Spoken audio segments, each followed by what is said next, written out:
अभी इस देश के अंदर यूजीसी का कानून पारित हुआ है, जिसका पूरा देश में विरोध हो रहा और होना भी चाहिए। एक तरफ आप लोग कहते हैं कि बटोगे तो कटोगे, एक रहोगे तो सेफ रहोगे, और तुम खुद बांटने की बात कर रहे हो, बांटने की राजनीति कर रहे हो।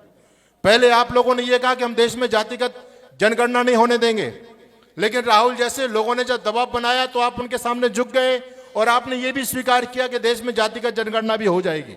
जो हमारे शिक्षा के मंत्र थे, वहां हिंदू भाइयों को, हमारे बच्चों को लड़ाने का पूरा प्रोग्राम सरकार ने किया है।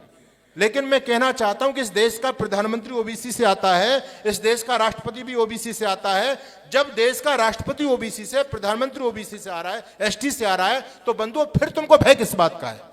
अगर इस देश का सवर्ण समाज तुम्हारे सामने पक्षपात करता तो तुम प्रधानमंत्री बन पाते, तुम राष्ट्रपति बन पाते। तो इस देश में तुम जातिवाद का जहर क्यों घोल रहे हो? तो ये जो कानून, बहुत गंदा कानून आया है, इसका विरोध होना चाहिए। आप ये मत समझना कि हम तो ओबीसी में, अच्छा है हमारे लिए तो कानून बहुत अच्छा है। अरे भाई, आप जाट हो, आप माना उत्तर प्रदेश में ओबीसी में है, लेकिन उत्तराखंड में तो नहीं हो। उत्तराखंड के अंदर पढ़ने वाले विद्यार्थियों के साथ में क्या होगा? इसलिए हमको अपना व्यक्तिगत जाति का चश्मा उतारना है। देश पर संकट है। अरे पहले तो हम एससी एसटी कानून से ही घबरा रहे थे, वही लोग हम पर झूठे मुकदमा थोपा करते थे। अब तुमने और वो बढ़ा दी और उसकी सीमा बढ़ा दी। आपने कुछ जाति विशेष को केवल अपराधी घोषित कर दिया। हम आपका समर्थन करते हैं, लेकिन इसका मतलब ये नहीं कि आप जो भी उल्टा सीधा करेंगे मौन बैठे रहेंगे। हम उसका पुरजोर विरोध करेंगे। सरकार यदि गलती करेगी तो सरकार अपनी गलती को सुधारे। गलती, राजनीतिक भूलें भी होती हैं, पहले भी हुई हैं, अभी भी स्वाभाविक हैं। तो मैं सरकार से ये निवेदन करना चाहता हूं मीडिया के द्वारा कि भाई, जो आपने यूजीसी का कानून थोपा है हमारे देश के भविष्य के साथ में, शिक्षा के मंदिरों में, इसको आप वापस लीजिए, नहीं तो ये देश के लिए इसके परिणाम बहुत घातक सिद्ध होंगे। बहुत हानिकारक कानून है और इसमें हमको सबको आवाज उठानी चाहिए।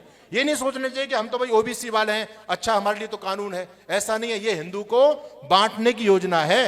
भाई, सरकार हिंदुओं को बांटने की राजनीति ना करे।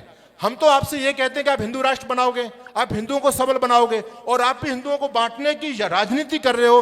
ये देश के लिए बहुत घातक सिद्ध होगी। हम किससे जाकर के अपनी गुहार लगाएंगे? हम किससे उम्मीद करेंगे? तो मैं आदरणीय नरेंद्र मोदी जी से, पूरी भाजपा शासन से कहना चाहता हूं कि आप इस कानून को अविलंब वापस लीजिए। इस देश को जातिवाद के गड्ढे में मत धकेलिए, जातिवाद दंगा इस देश में मत कराइए, नहीं तो हालात देश के बहुत बेकाबू बन जाएंगे। वो देश के लिए शुभ नहीं होगा।